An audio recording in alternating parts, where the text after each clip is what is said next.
Today marks exactly 22 years since Nigeria returned to a democratic dispensation after years of military rule.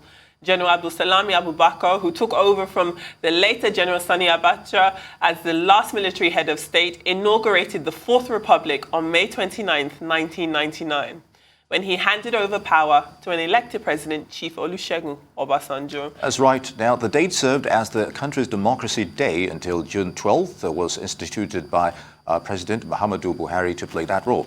Although the day has been stripped of its Democracy Day tag, it nonetheless remains a yardstick for assessing the performances of governments, both at state and federal government levels. Well, many believe that what we have is a mere civil rule without a democratic soul. Others argue that the claws of the military psyche have increasingly lashed into the fabric of governance, as successive administrations since 1999 have shown. Here to speak on the state of our democracy constitution, a review is Mr. Biodun Sowunmi, who will be giving us more insight regarding this. Good to have you with us, sir. Are we getting your name wrong? Is it a pronunciation matter? No. Biodun Sowunmi is my name. That's okay. Thank you very much, Biodun Sowunmi. Welcome to the show. There's lots of things. When we look at the presidency, his initial manifesto when he wanted to come, and then also his drive for re-election, there are lots of different topics that we can start on. I would like to start on security, if that's okay. Yeah. If we look at security and justice reform, there definitely have been instances where the presidency have made moves in terms of developing the country's military arsenal over these last couple of years. However, as it stands now, we're in a state in the country where insecurity seems to be dominating the rhetoric when we look at this current administration. Yep. When you look at security in this country, under the Buhari administration, how confident are you that our security landscape has improved under his leadership? Well, in all honesty, the federal government has pumped, under Buhari, has pumped so much money, into acquiring, military assets such as jets, helicopter, gunships, and all that. While at the same time, we have heard of rumors of part of this money also being filtered away one way or the other. The fact of the matter is not just acquiring the assets that matter. What impact have we seen so far on the war on insurgency in terms of defeating Boko Haram? We have had several times we've been told Boko Haram has been defeated. It's just a matter of time, they will collapse. But we've not seen that. Because what we've seen is the nature of the insurgency changing, from capturing the whole local government to sporadic attacks, and what they call bandits now. But that is on one part, because you can easily understand the Boko Haram struggle. The other part has nothing to do with weapons, in terms of the insecurity in the country. You only need the presidential will to say, no, enough is enough, which is the issue of herdsmen. We've heard of how the country's food security program is being threatened. We now know the impact on farmers and people being killed. We've had a lot of reports around these issues. Now, what is the president doing about it?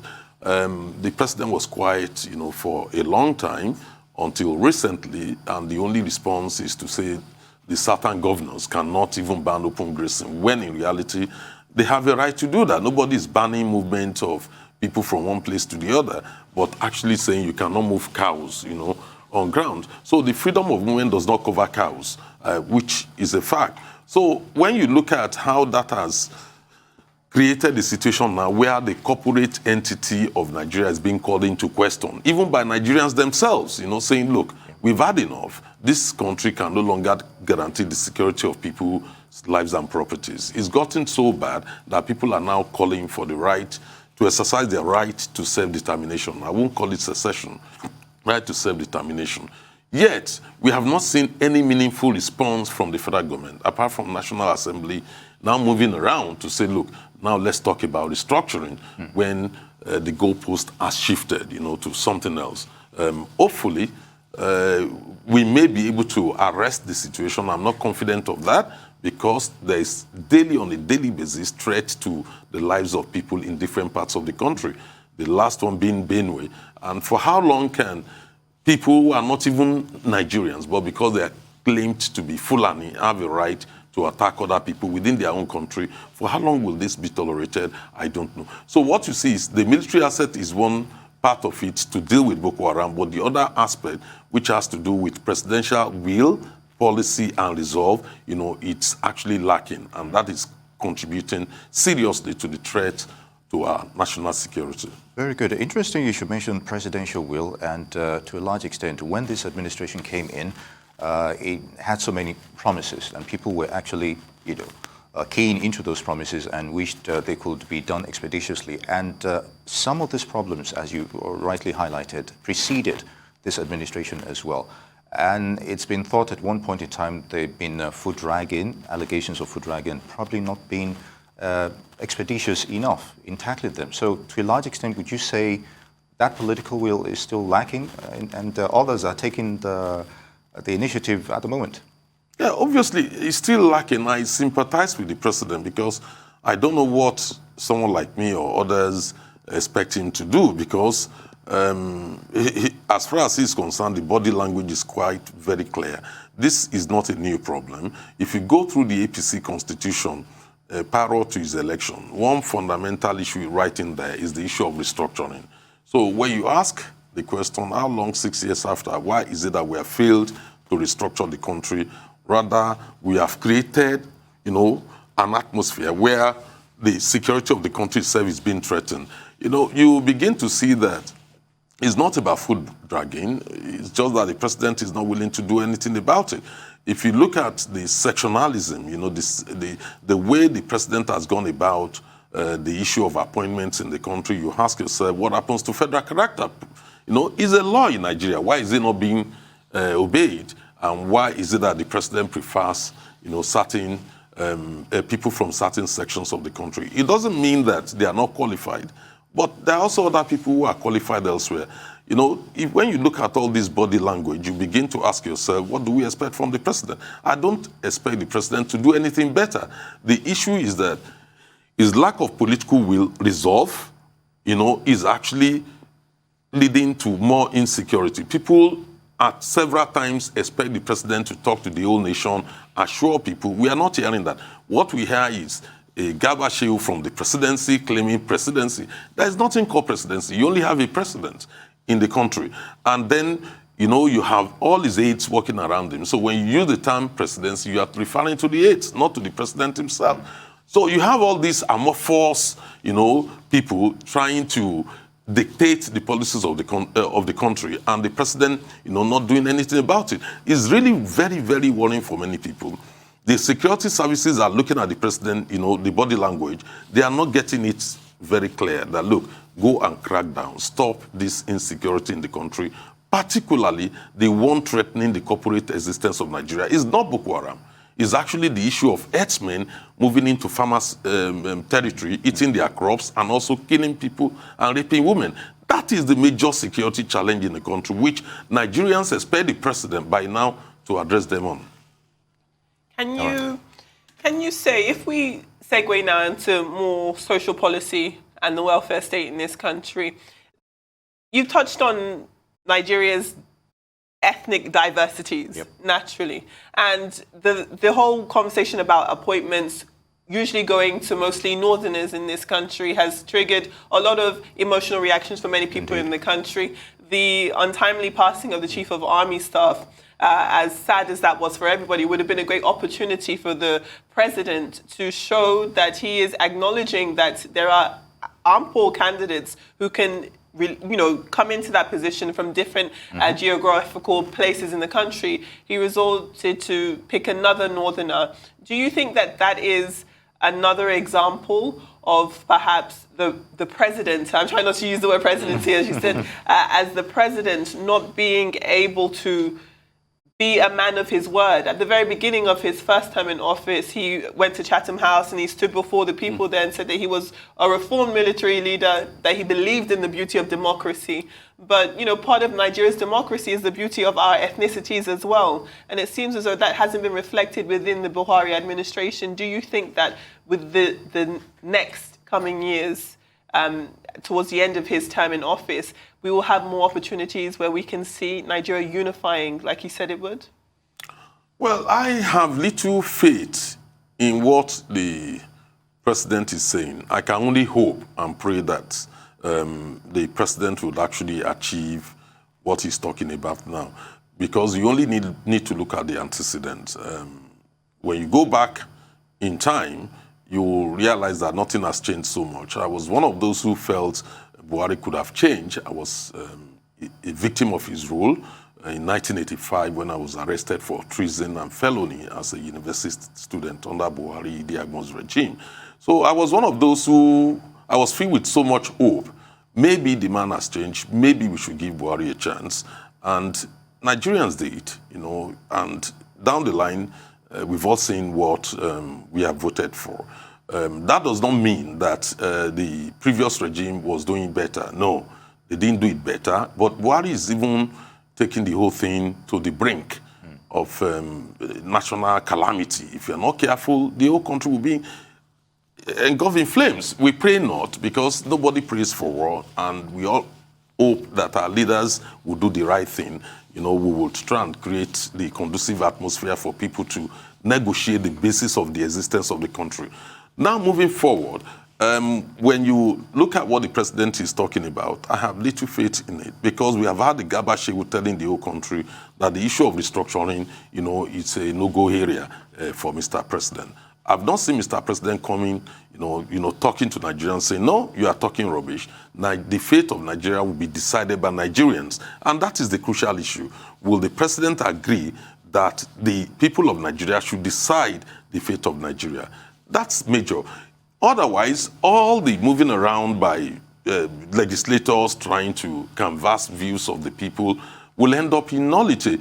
Do not forget that it's one thing for National Assembly, to pass legislations or to amend the Constitution. It's another thing to make it effective. You have two more problems. Once you have the National Assembly, approving or restructuring the nation, you still have to go to all the states' houses of assembly. 2/3 of them must approve it. How are you going to get the 2/3? Particularly in the present climate. The last order is, will the president sign it into law? We have seen so many instances of many bills passed and the president refusing to sign it. Meanwhile, we are inching, every single day towards the next election. Will we be able to have the next election? Are we not bothered about the fact that all the infrastructures needed for elections in some parts of the country are being destroyed? How do you conduct election, particularly in Southeast, where the command and control of the Nigerian police force is being taken out on a daily basis? Where will the police officers, gathered, who will marshal them, who will control them? So are we not worried about the fate of the countries? We have gotten to a stage where I do not think an attempt to play a political, time delay thing, let's keep Nigerians talking and with time we'll go into another election. I don't think that will work this time around. I think it's time for Nigerians to actually call on Mr. President to address the whole nation, and then we have a very clear equivocal commitment on his own part to ensure that the Constitution of Nigeria is restructured to true federalism. If we continue on this path of delay game and all that, I'm afraid we will lose control. Indeed. Earlier on, we were going to have Ebun Olu Degboruwa, a legal practitioner, to give his insight on the legality or otherwise of this document. But I still want us to talk about the constitutional review. Are people carried along on issues of amendment? We hear some people actually want an outright replacement of this document. So what are your thoughts there? Oh, yeah. Look, to be honest with you, there are so many times you can patch a bad tire. At a point, you have to change it.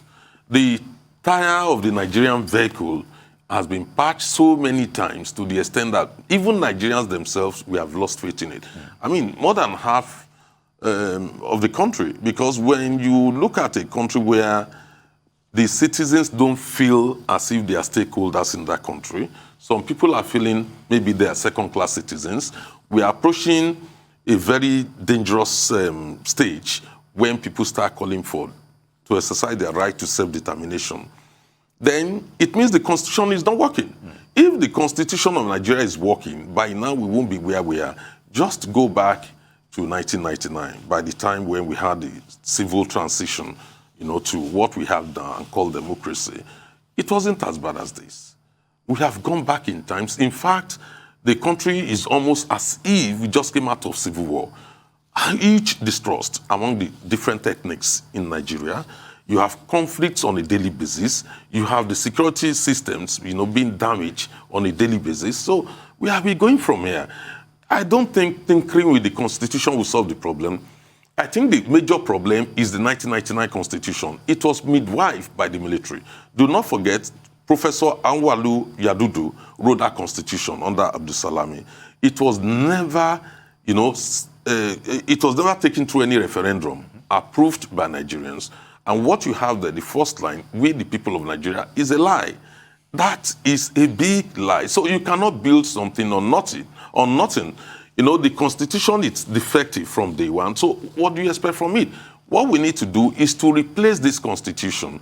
Let us go back, sit down, prepare a new Constitution. I understand the position of national assemblies and the governors. They can be seen to be calling for a replacement of the Constitution which elected them. But the truth of the matter is, if you are to deal with the problem once and for all, let us look at that Constitution and go back to the ideas of the original founding fathers, which is true federalism or a confederal system, where we eliminate, this two-tier system of government, which is leading to a huge wastage, and politicians, political offices are seen as if they are industries, highly rewarding, without any real input into economic activity. So we need to go back and look at that Constitution, particularly 1963 Constitution, and then take it off from there.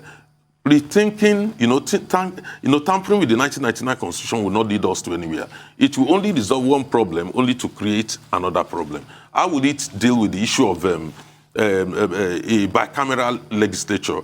Are you going to ask the House of Reps to scrap the Senate, or the Senate to scrap the House of Reps? Have we forgotten that under the same Constitution, we had what they call the Oronsayes panel came out to say that, look, there are over 200 Kwangos, job for the boys, agencies, multiple agencies in the country. Have we been able to deal with that? Till today, we've not been able to, under this very Constitution, because of the centralization of most economic activities. You cannot continue with a system where the federal government controls 52.68% of the budget, and the states not collecting, 13% derivation only gets 0.78%, less than 1%. Meanwhile, Nigerians are looking up to their state governments, for development, for job opportunities, for, improvement in their social economic well-being. So how is that going to happen?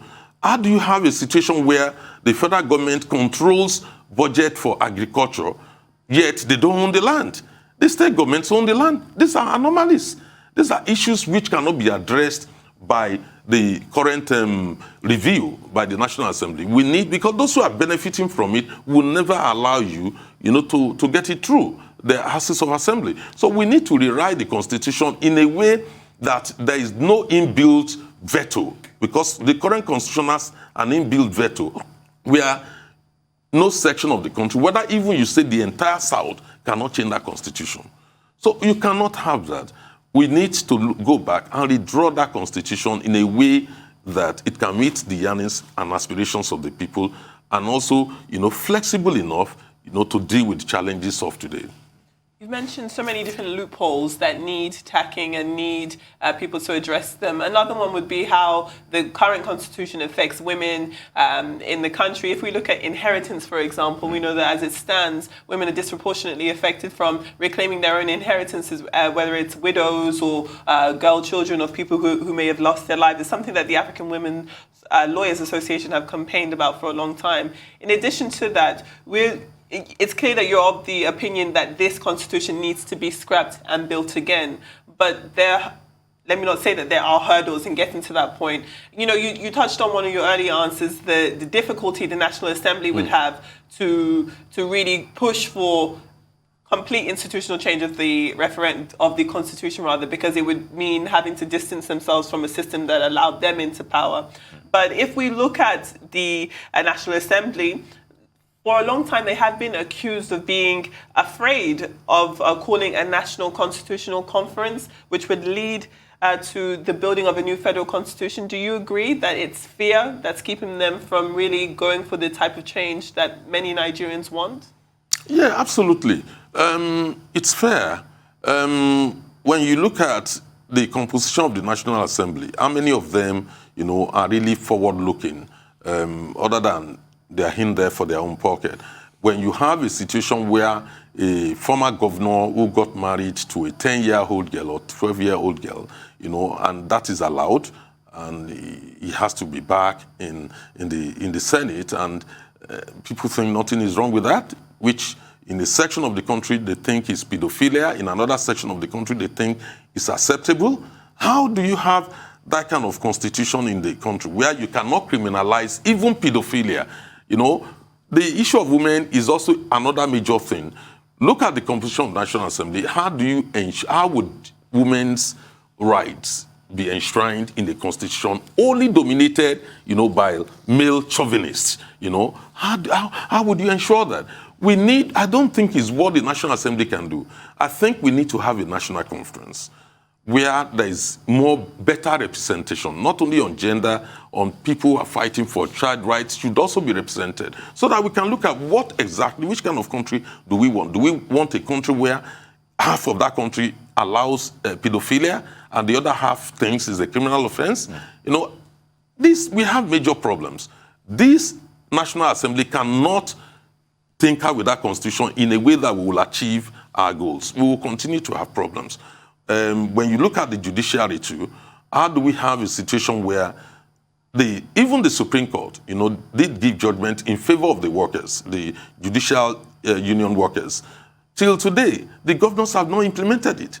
And all the courts are shut down, and people think there's nothing wrong with it. What about the dispensation of justice? What should we even ever get to this stage? What happens to separation of powers? Why is it that from day one, our constitution cannot mandate, ensure that the allocation, to the judiciary goes directly to them? Why must all resources be taken together from the state down to Abuja? Why should we do that? You then turn around, you go hand in hand to beg for the same resources. The oil in the Niger Delta is being produced in the Niger Delta with all the environmental degradation, and yet their commissioner for finance must go to Abuja every month to collect the money. Which money? Is their money? Is their resources? Why can't we allow the resources from Lagos to stay in Lagos? Why do we encourage state indolence? If you generate power in Lagos, for instance, you have to pump it into national grid.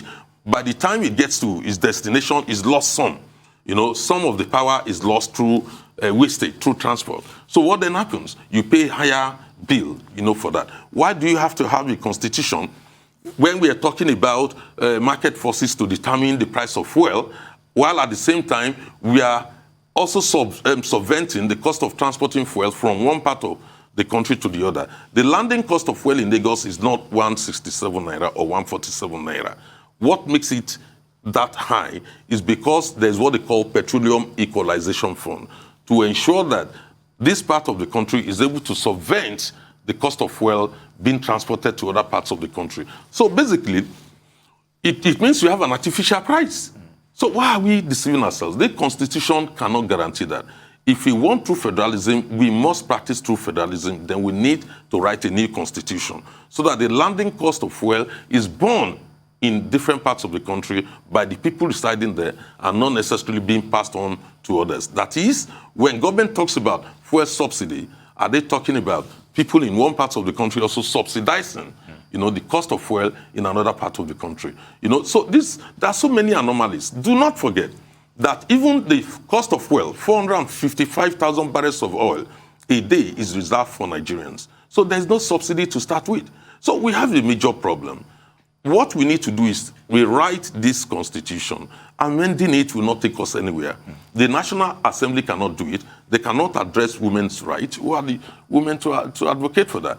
Where are the people to advocate for child rights? Is it people who are allowed, children, underage children, to get married? That will allow, will redraw the constitution in favor of the children to protect their rights? No. So we need a new constitution, and I think the first starting point is to have a national conference.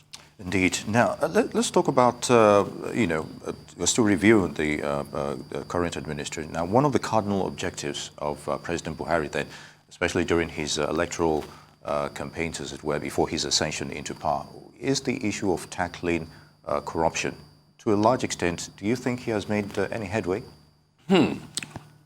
Well, when it comes to corruption, I think we have an inbuilt system. No matter what you do, people would end up being corrupt. You cannot, expect people, pay people so a low wage. In some states, they are still paying 18,000 naira to workers, and then expect them to survive on 18,000 naira. How in today's Nigeria are they going to do that? I know a security company paying 16,000 naira to workers, and they have to travel to work. About 12,000 out of it goes on transport. So how are they going to survive? How are they going to pay their rent? So we need to look at that, which is one thing. And one way of doing that is to make sure that Chapter 2 of the Nigerian Constitution, which guarantees the welfare of Nigerians and government to ensure their welfare, we should make it justiciable.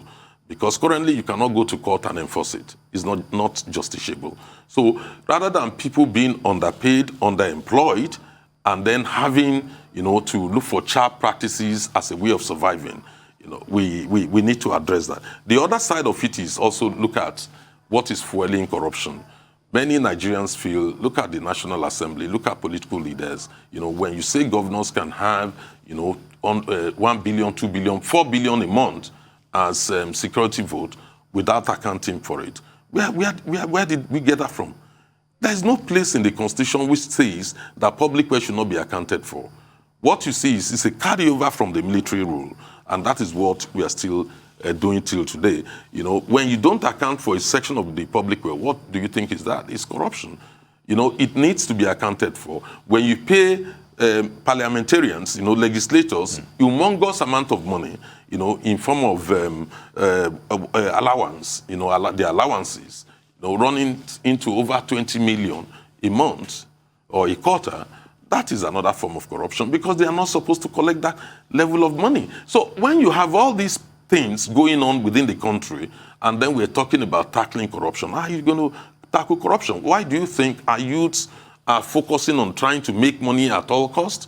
The Yahoo boys, they're emulating what others are doing at the national level, and state level to say, look, we can make money as long as is not detected, is okay. So we need to change the orientation of the country and starting from the top. You can't tackle this problem any longer from below. It's all filtered down, and it's quite unfortunate. I don't know how we're going to tackle corruption without having to Biodun Sowunmi, thank you very much, political analyst, for joining us for a very in-depth look at the state of Nigeria.